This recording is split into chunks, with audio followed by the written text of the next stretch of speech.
starting from when I first started listening to Bigger Pockets and was like, hey, Jen, you should start to listen to this. I mean, that was again almost probably 8 years ago that we started that. And we love working together. We've all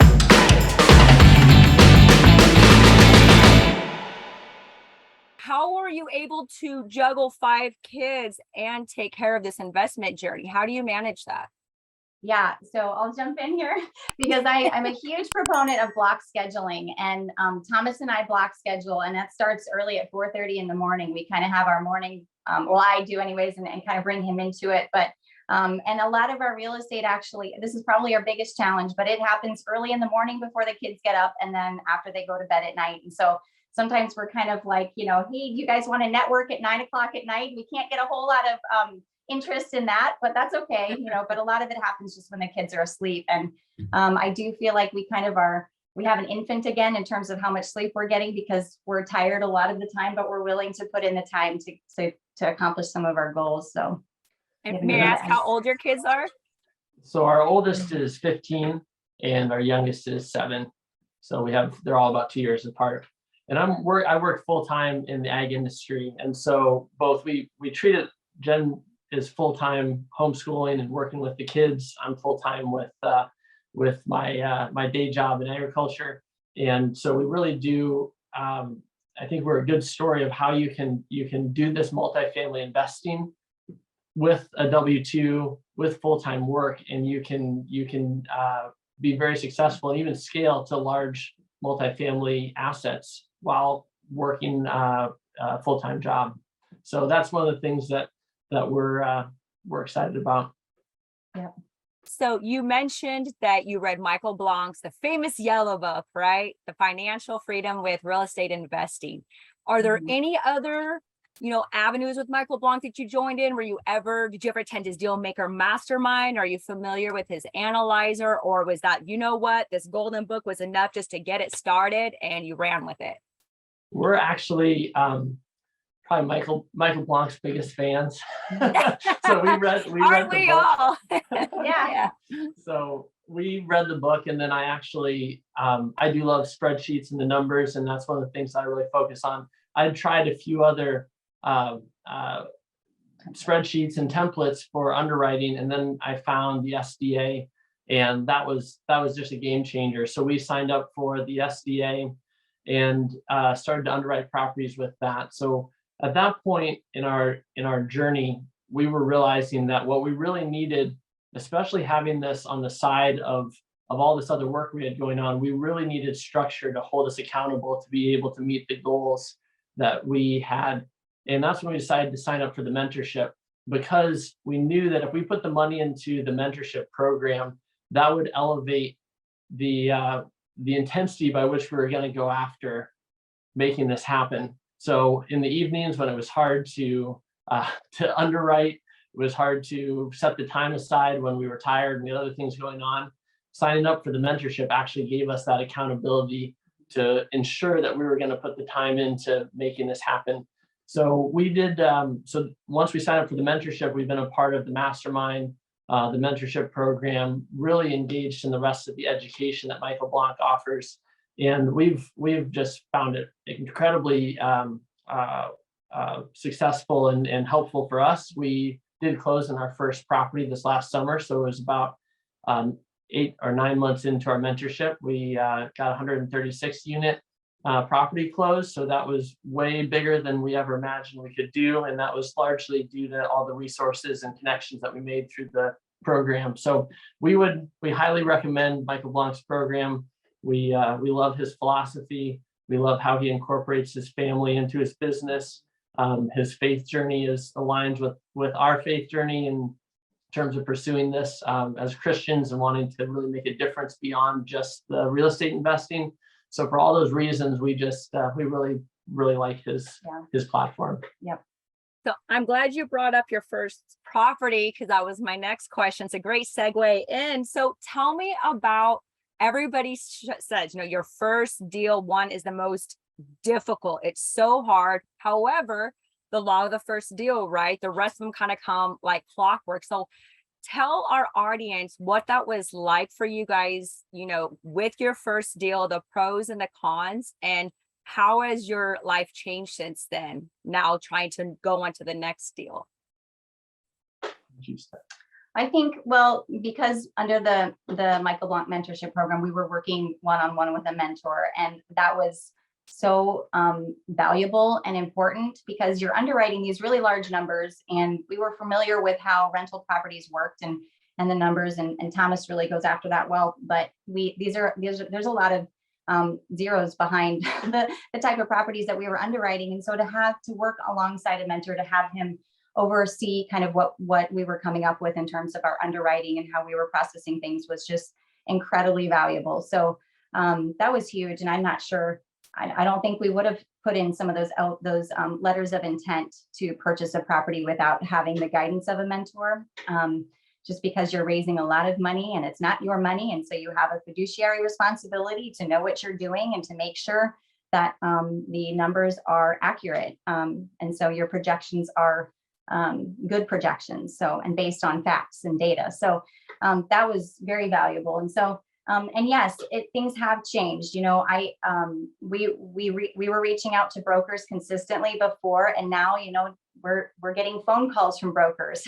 That there was just a couple properties this last week that we got a phone call about, that and we would have had to reach out and find those opportunities before, but we are getting phone calls. We are a viable buyer now.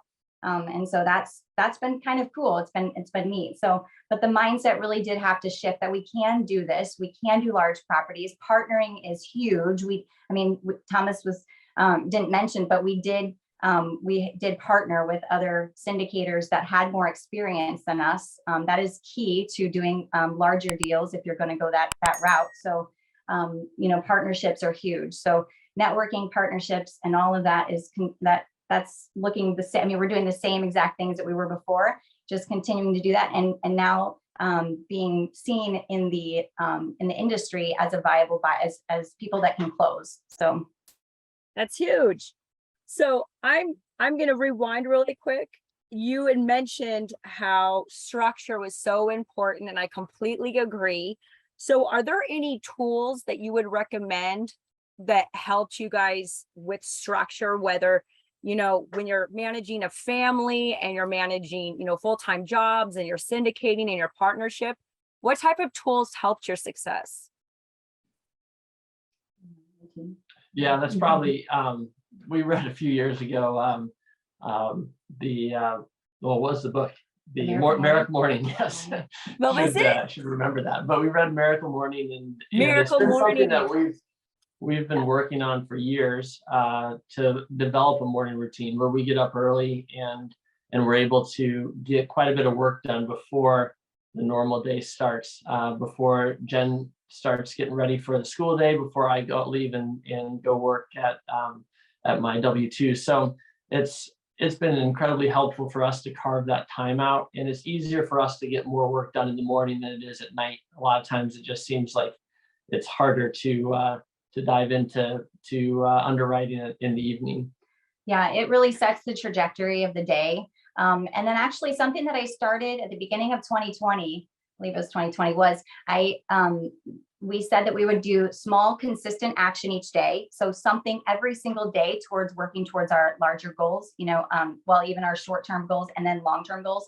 And then also I said that every week I would make one difficult phone call.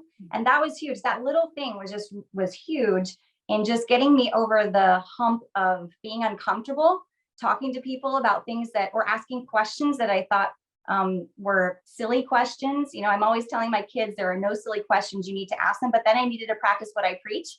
And I needed to get on the phone with lenders and brokers and just get over that hump. It's become so much easier. Now we probably make difficult phone calls all the time, but just making one difficult phone, and a lot of times it was Friday at 3 o'clock, but that's okay. People are like checked out. Yes, that one difficult phone call. So just small, consistent action and getting uncomfortable once a week or once a day. I think those consistent steps is really, really what propelled us forward, along with having a morning routine that was consistent. And he is my business partner, so we were making sure that we meet every morning to talk about, the things that we need to get done that week. And I'm glad you guys are like, you're my vibe. You're just flowing. Because that was my next question, because you guys are a couple. There's only been one other couple. And the dynamic is so huge that you have your spouse, your partner on the same page. So it's kind of a two-part question. One, how did you guys both get on the same page to ensure you are rowing in the same direction? And two, how do you ensure that you guys are supporting each other and kind of, when someone needs a timeout or, hey, tag, how is your communication as a couple, and how has that contributed to your success doing this together? Pros and cons, good, bad, and ugly. Let's hear it. So Pretend I'm Oprah. No, I'm just kidding. Throughout the whole real estate journey, we've been doing this together. Starting from when I first started listening to Bigger Pockets, and was like, hey, Jen, you should start to listen to this. I mean, that was, again, almost probably 8 years ago that we started that. And we love working together. We've always had a passion about, building a business together that could be a blessing to our family, could be a blessing to others, giving back to our community. So that's something that we've shared a vision for. I think that's probably the biggest thing, is that we have a foundation, and ours is our foundation of faith that roots us in a way that we can resolve. We have that foundation that we can resolve arguments. We can be reflective and come back to each other and work on forgiving each other. That's probably the biggest. Sorry, our equipment is falling apart. It's probably the biggest thing that I would say, is learning to forgive one another, and then to be self-reflective. So what am I contributing? What am I doing to contribute to the conflict that's happening? Because when you do start a business, you bring all these new elements into a relationship that you didn't have before. And there's been challenges that I don't know we would have had to overcome, or they might have looked different if we weren't in business together. And so it's really important to have those core elements of forgiveness and self-reflection at the heart of your marriage, or else there's going to be problems that arise. And that's how we've been able to work through the challenges. And I think it's helped our marriage grow in a lot of ways that we might not have had those same challenges or those same things we needed to overcome. Anything you want to add to that? Well, I think just what he said was great. A lot of times we'll just take, if there's a disagreement, we'll take a break from each other and really be reflective on how we could have communicated that better. And a lot of times when we just think about how we could have communicated that better, we just are able to resolve things, I guess. And I'm kind of a driver, and I do not like to waste time. And I know that we are not productive if we are in an argument. So I'm like, let's get this done. Let's get this over with. It's not inauthentic. I am very sorry. A lot of times it's my mistake, because he's got so much. He's just very calm and steady, and I need that. We have very complementary skill sets. However, I do want to move forward, and I know we cannot produce, and there can't be productivity if we're in this argument.